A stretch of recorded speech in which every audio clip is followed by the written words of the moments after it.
Tudo à nossa volta é feito de algum material. Madeira, plástico, metal, vidro, algodão. Todos os dias novos materiais são desenvolvidos e novas aplicações são descobertas. Os materiais são tão importantes que podem marcar uma época. Olá pessoal, sou Leonardo, professor e engenheiro de materiais, e este é o From Metal Till Now.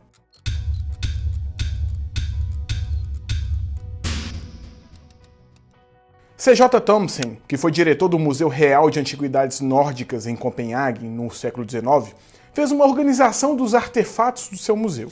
Tentando fazer essa organização de forma cronológica, ele separou os itens pré-históricos pelo tipo de material, sugerindo que as ferramentas de pedra eram as mais antigas, seguidas pelas de bronze, e que as mais atuais eram as de ferro. Para uma mesma sociedade, essa separação faz muito sentido tecnológico. É intuitivo pensar que pedra, madeira, chifre, ossos são ferramentas primárias de fácil obtenção e uso.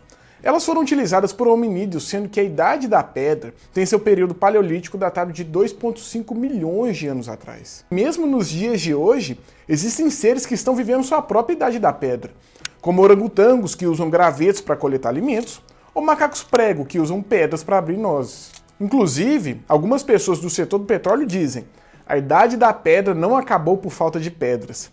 Essa frase tem o intuito de provocar a sociedade, de dizer que avançaremos da nossa dependência do petróleo antes do mesmo acabar.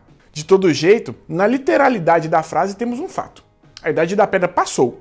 E ainda assim existem pedras e ainda assim nós estamos utilizando elas para diversas aplicações. Mesmo assim, um salto tecnológico que marcou um novo período da sociedade veio com a extração e beneficiamento de metais. O cobre foi o primeiro metal amplamente utilizado, com aplicação inicial em pequenos itens preciosos há 6.500 anos antes de Cristo. Eventualmente, a metalurgia do cobre ficou mais conhecida e aos poucos, principalmente quando o estanho passou a ser adicionado à liga, surgiram ferramentas e armas fundidas. Entramos finalmente na Idade do Bronze. Cada sociedade chegou na Idade do Bronze em um momento específico. Por exemplo, as civilizações da Grécia manusearam o bronze por volta de 3.000 anos antes de Cristo, enquanto na China o mesmo foi feito por volta de 1.600 anos antes de Cristo. Nessa época, grandes reinados foram estabelecidos. Com a invenção da roda, mais rotas comerciais foram estabelecidas e a migração se tornava mais viável. Ainda assim, a Idade do Bronze chegou a um ápice e colapsou. As grandes cidades foram abandonadas e as pessoas voltaram a ter uma cultura pastoreira básica. Nesse contexto, por volta do ano 1200 a.C., tivemos a Idade do Ferro.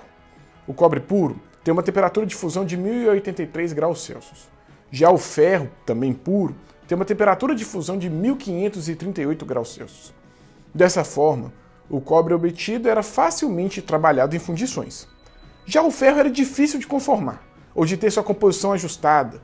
Mais conhecimento metalúrgico era necessário. Sendo assim, as sociedades europeias e em partes da Ásia e da África, que passaram a fazer itens de ferro, os considerava inferiores aos itens de bronze. É interessante pensar que isso influenciou inclusive a mitologia grega, que associa tempos mais prósperos com o uso de metais mais preciosos, sendo a primeira era liderada pelo titã Cronos, a Era de Ouro.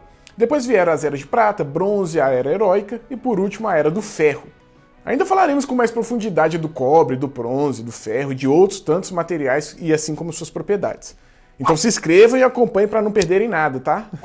Mas voltando à Idade do Ferro, enquanto temos uma decadência de algumas culturas, outras se desenvolveram, principalmente com a produção de aços, uma liga que leva ferro e carbono majoritariamente. A partir daí, armas e ferramentas mais afiadas e mais resistentes foram feitas. Um dos impérios forjados pelo aço foi o persa, sendo um dos mais extensos da história. Assim como a Idade da Pedra e a Idade do Bronze chegaram ao fim, a Idade do Ferro também teve o seu final, mas diferente da Idade do Bronze, não foi por um colapso absoluto das sociedades da época. Alguns historiadores consideram o fim da pré-história e, portanto, o fim dessa divisão de idades de pedra, bronze e ferro no século V a.C., com a vinda de Heródoto, que é considerado o pai da história. A existência de documentos escritos nos permite um conhecimento muito mais aprofundado das tecnologias e contextos da sociedade que se seguiram daí, não necessitando mais de fazer essa divisão explícita por tipo de material encontrado nas ruínas daquelas civilizações. Ainda assim, mesmo com o fim da divisão pré-histórica, onde a gente faz essa divisão cronológica por tipo de material, ainda hoje muitos materiais são desenvolvidos definindo marcos do nosso tempo. Há quem considere, por exemplo, uma idade do petróleo, começando no século XIX com o refino do petróleo e a criação dos motores de combustão. Com o petróleo, além dos combustíveis, vários produtos foram construídos e muitos novos materiais foram desenvolvidos, incluindo toda uma gama de polímeros com diversas aplicações e propriedades. Difícil pensar numa vida antes das embalagens, garrafas, tubulações, além dos componentes tecnológicos que são feitos de materiais poliméricos, que têm como matéria-prima o petróleo, e a gente nem faz ideia. Há ainda quem considere que estamos na idade do silício, que começou no final do século XX. Esse material puro é um semicondutor amplamente utilizado em dispositivos eletrônicos, sendo essencial na produção de transistores e circuitos integrados. O avanço no desenvolvimento de novos materiais não para, assim como o avanço no desenvolvimento dos materiais já existentes, que têm suas propriedades cada vez mais estudadas para aplicações ainda mais tecnológicas. Esse, portanto, é o intuito desse canal. Falar de metalurgia e materiais, mostrar avanços, mas também alguns conceitos fundamentais. A princípio arranharemos a superfície, com o tempo aprofundaremos muitos conteúdos.